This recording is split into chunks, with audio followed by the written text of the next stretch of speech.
Yo, this is Chris Blair.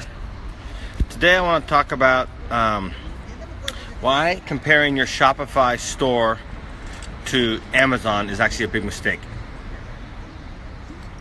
I'm going to let people gather on this call before I dig into the main topic. And this is actually a really interesting topic I see this happen a lot. I see a lot of people say, well, on Amazon they do this, and on Amazon they do that.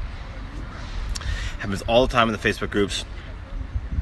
And so I really want to address this because I think it's a big mistake.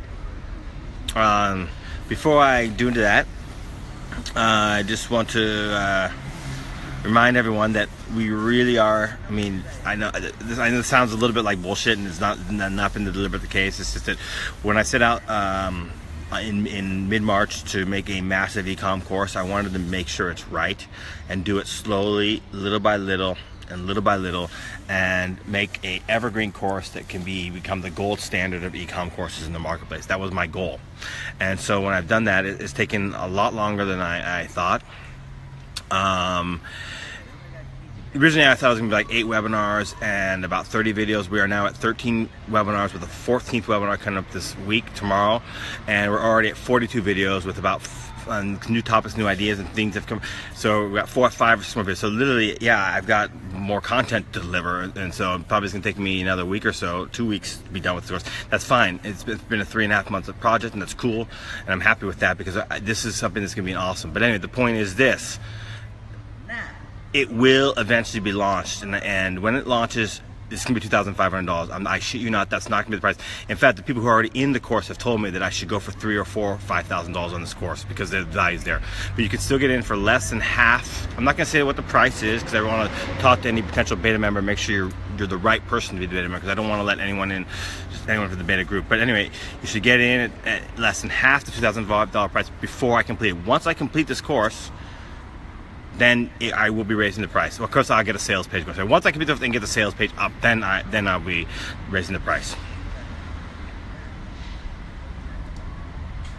Okay. Thank you, Kenny. So anyway, so this is a topic that I didn't think about ever making a video about, which is kind of weird because I should have. And that is why it's kind of a mistake to compare your Shopify store to Amazon, okay? And I see this in the groups, and I've commented a few times on posts in different groups, and what really spurred me to do this is so there was a meetup here for Shopify sellers in Tokyo. I'm surprised by Shopify's presence in Japan. They're actually starting to really expand the Japan market, and they've got Japanese sellers both selling locally here in the marketplace. They've worked out some deals with the suppliers and shippers in Japan to help them, fulfill on their products, and then also some Japanese sellers are actually selling outside. But are we still going? I just got a phone call. Hopefully we're still. Are we still live? Can you hear me? I just got a phone call on my phone. Can you still hear me? Can you guys still hear me? Yeah, people seem to join. Good. Okay. Yeah, I got a phone call on my phone as I was doing this live, so I turned the phone off. All right. So one of the questions that came up from sort of a newbie Japanese person was, questions regarding, Shopify does their site layout this way, but Amazon does it that way. Isn't that a mistake? Amazon does it that way. And the guy obviously, it was not a very intelligent question, but I don't want to insult him. But the point is, but let's talk about the difference between your Shopify, and hopefully it's a niche store. If you're not going niche, it's a big mistake. Don't go general store. But if your Shopify niche store, I'm assuming that you're smart and going niche, okay? Not general, okay?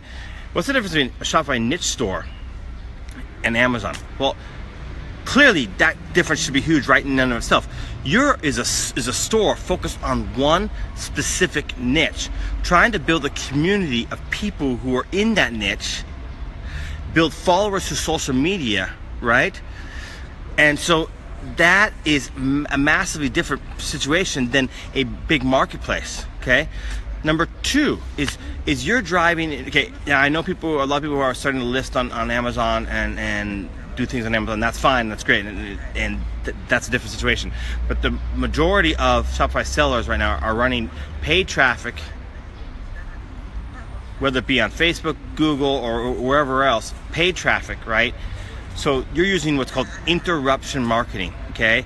You're interrupting someone's day and you're sending them to your store, okay? Where someone's going on to Amazon, they're searching, they're proactively raising their hand and searching. So it's called, so the difference between what your type of target customer and Amazon target customer is, you're using interruption marketing getting the customer, where Amazon is getting customers through search, right?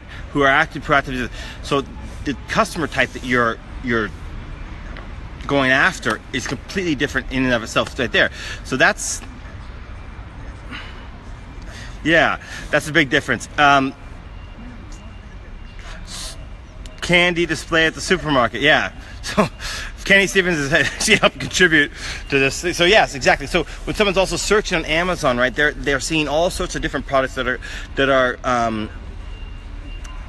different, you know, and all different type related products. Kenny, you're helping me, but you're also distracting me with your good comments. Sorry. It's a helpful and it's also a distraction. Sorry. Love you, bro. So the point is, yes, so they're not only seeing your stuff, but they're seeing other people's stuff. So it's a completely different mindset of a shopper, right? So, and I could go on and on and on, but the other thing one thing that I think is also really important is control, right? On Amazon, right, when you list on Amazon, you don't have a lot of control over what you can do, right? Whereas on Shopify, especially if you have access to a developer, a competitive developer, you have full control. I mean, you would be shocked if you went to my site and you saw the customization. We've done tons of customization, and we're still doing customization to this day. It's because we got control, right? So we can do things on your Shopify store that Amazon you cannot do because you don't have control. You don't have control of their API. Shopify's API, the guy Mark, who's the head of international Shopify, made a good point in the meeting. Shopify's API is 100% open. That means that you could do anything you want. You could customize. I mean, for example, I'm starting to sell customized products where people can put their name in the product. I've never seen that on Amazon. Okay, and so the customization capabilities. So the point is, guys, the reason I'm bringing this all up, and this has a lot of ramifications in how you operate your store, and I can't possibly list up every single one. But I just wanted to open, the point of this particular video today was to open your eyes to the idea that, look, Amazon is not necessarily the best reference point. In fact, and I'll give you one example of where this really comes true, okay? I remember back in the day, about a year or so ago, a few of us got together and decided to test out free shipping offers because free shipping, converted so well on Amazon. And we found that, you know what? It didn't make any difference on our store whatsoever. In fact, some people of us who were testing out free shipping, actually the conversion rate went down, not up. Okay, so free shipping was just costing us money, purely costing us money. And four of us ran a split test. We all agreed, we ran a split test over several weeks, right, to make sure. And guys, and why? And I can't give you a definitive reason why, but I think part of the reason why is this: when someone goes to your store, it's a niche store, right? They're there specifically because you want your shit, right?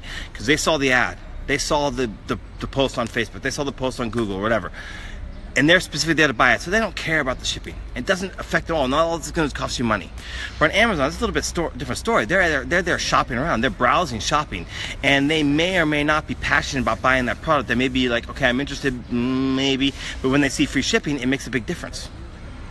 So that led me to, I have a very high threshold for free shipping on my store, and my conversion rates are good. It hasn't affected, and there's a lot more ramifications. There's many different things I can list up, and I don't have time. This is actually an entire webinar probably on why this is, what kind of differences this creates in how you market and sell in your store.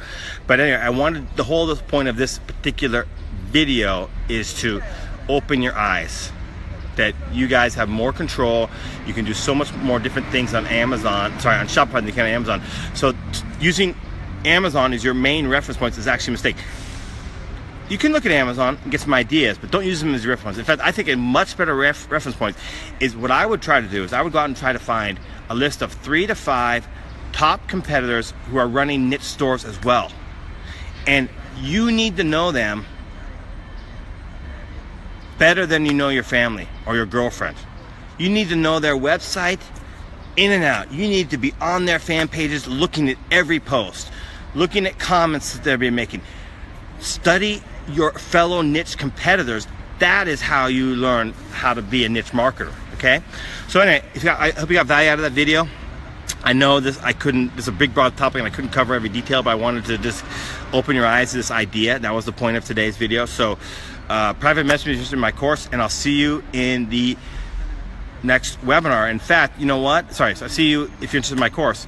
And it just occurred to me, I'm gonna make a webinar for my Ecom course about this particular topic. This is actually a webinar that could be covered in this. Cheers. By the way, I love your contribution there, Kenny. Amazon equals no information on abandoned cart, emails, upsells, cross sells. No, absolutely. What else did he say? Amazon is there to supplement additional sales. Yep, beautiful, beautiful. So that's right. So comparing what Amazon does on your, and then say, okay, well, Amazon does it, so that's the best practice for my store, is a big mistake. It really is. Okay, so if you're interested in my course, and I just realized, you know what? I wasn't actually planning to do a webinar on this topic for my course, and now I'm going to, based on this thing that just happened today. So interesting. That's how new ideas and new things come out. Cheers. Private message me if you're interested in my course. Cheers.